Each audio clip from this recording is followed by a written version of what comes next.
Hello, my loves. I'm Ellie Frost. Thank you so much for being here. We're talking about the multidimensional way to rapidly and radically heal and transform during and after narcissistic abuse. And I wanted to talk about this comment because, please comment, by the way, what you want to talk about. Someone posted about a relationship with their father and wanting him to see the truth. This is so natural. I cannot tell you, because we love these people. Even though it is a trauma bond, so it's not really, it feels like love. It's actually it's a stronger enmeshment than, it's just a very strong enmeshment we have. And we do pour our love onto these people, and it feels extreme. It is real. It doesn't just feel real. It is so real. I want for them to love us back. I want for them to be in harmony with us. There are qualities in these people that we've adored. Even when I talked about my ex-partner yesterday, it was a beautiful lie he sold me. Because the bit that I met, the illusion that I met, I talked about love bombing, it's done on the psychic level. The illusion is what you need to feel loved, what you need to feel happy. It's your soulmate. He's not your soulmate. The narcissist is nowhere near your soulmate. But in the love bombing stage, they psychically know what to project to you that would feel like a soulmate. So it was a beautiful lie, and a lie you don't want to let go of. Same with parents. Like, while they're abusing you, on the other side of it, it's not like their behavior is consistent.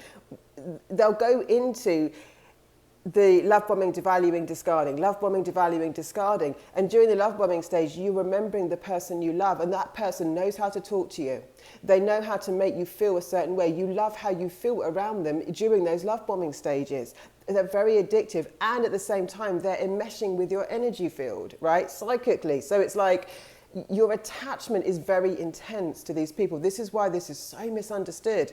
People are not understanding the targets and victims of this. They're thinking, oh, how can someone be in these dynamics? How can they not just cut this person off? Because this is such a deep enmeshment, much stronger than a normal addiction. Because a normal addiction to a substance would just affect you on an emotional and physical level. The physical thing is your body will actually resolve addictions probably in 7 days. The physical response is the majority of them. It might need to recover for longer than that. But the emotional response to an addiction is very hard.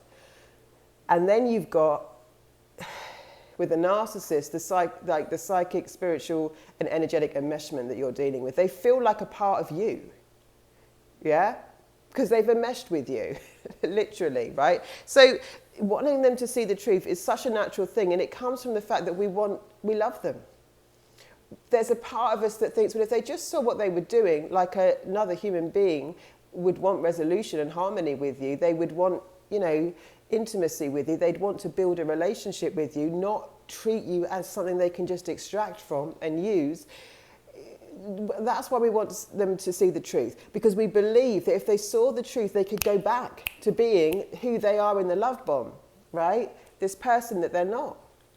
We think that subconsciously, them seeing the truth of what they're doing would suddenly wake them up. And now they would become the person that they're not, that they project that they are during love bombing stages, which can go on and on and on over and over again over time, because every time they want to suck you back in, they'll present that illusion, but they can't sustain that illusion, which is why the love bombing stages never last. And then all the confusion, the mental conflict that happens because you can't put the two together. And then our survival mechanisms come in because we have to go into denial, because our body often can't cope with the trauma of how can this person be this? They're opposite people, Jekyll and Hyde. So understand that your need to do that is natural.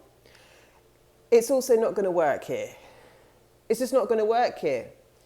A narcissist has to have they have to hit a level where they can't pillage from people to be able to have to face themselves and come into a spiritual evolution. At the moment, they think they've got it better than you. They look down on you. They've made a deal with their demons, right? And they're soul detached. They're cooperating with an entity of consciousness that just goes one way. It's destructive, and it just takes. That's it. So there's no resolution in them seeing the truth. None.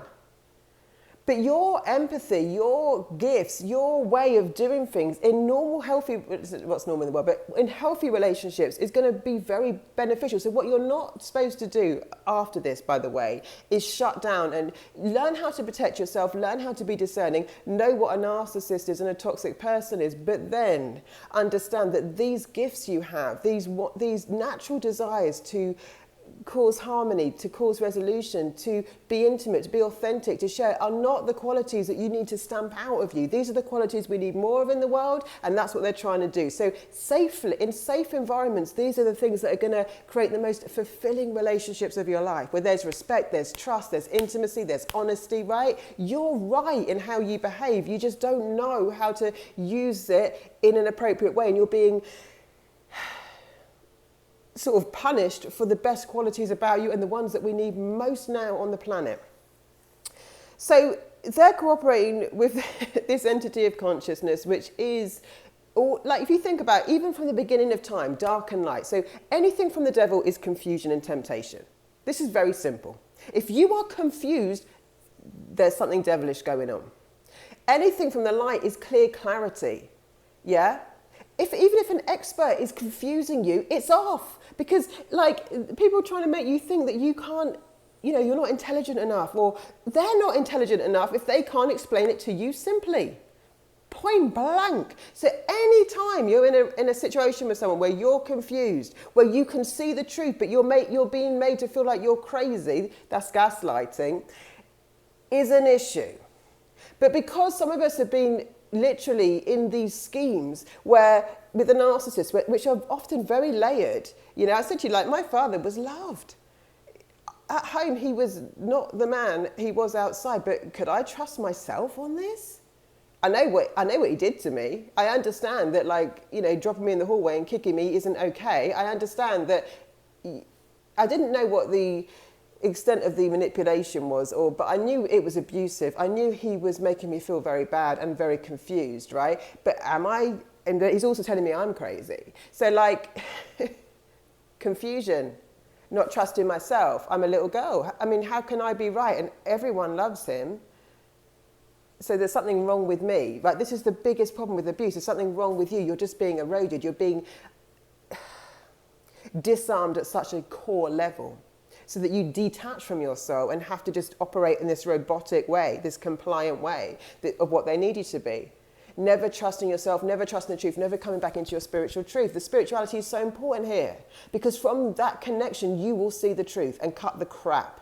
No matter how layered, how big, how scary this scheme is. So the devil works in confusion and temptation. There's something in it. They're tempting you. They're tempting you.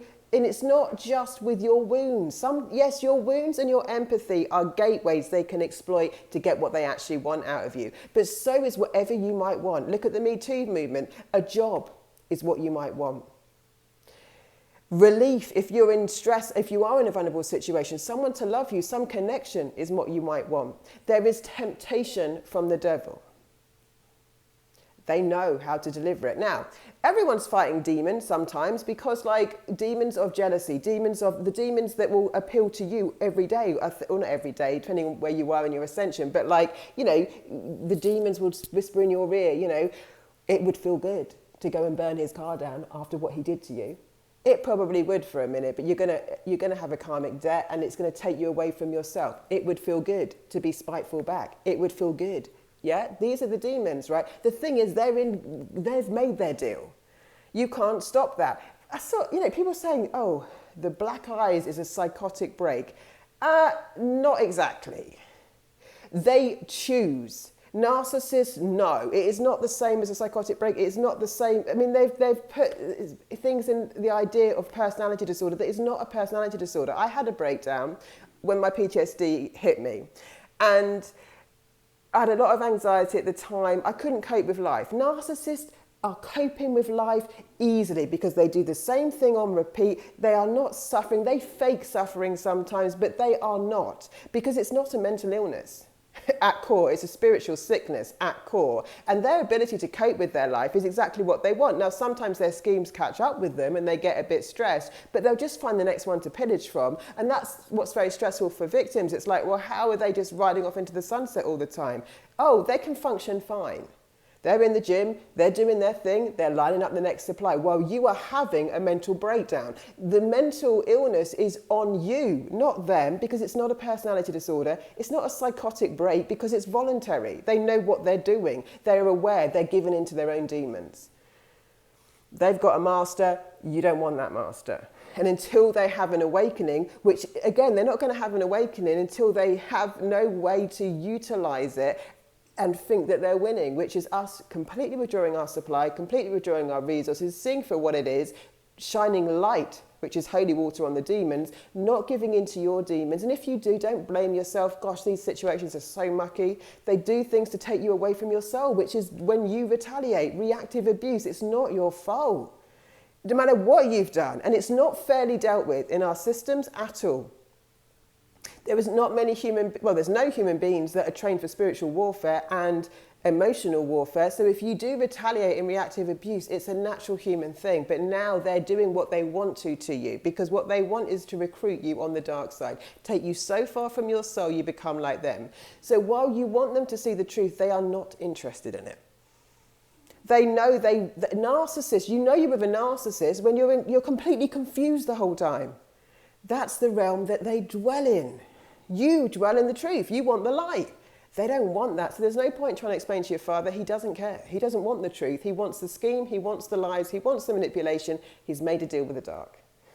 This is not a personality disorder. It might fit into that nice box, but that is not helping anyone to believe that they're just mentally impaired and they're in a human blackout. Even when I say they're operating with an entity of consciousness, they're choosing, they think they've won, they think they're better than you. That's what it really is. Mental disorder, mental illness happens when we can't function properly, in the world. The narcissists are functioning properly on their script. They are performing like the perfect narcissist. It's not a mental disorder, it's a spiritual choice. End of story. All right, my loves, lots of love. I'll speak to you soon.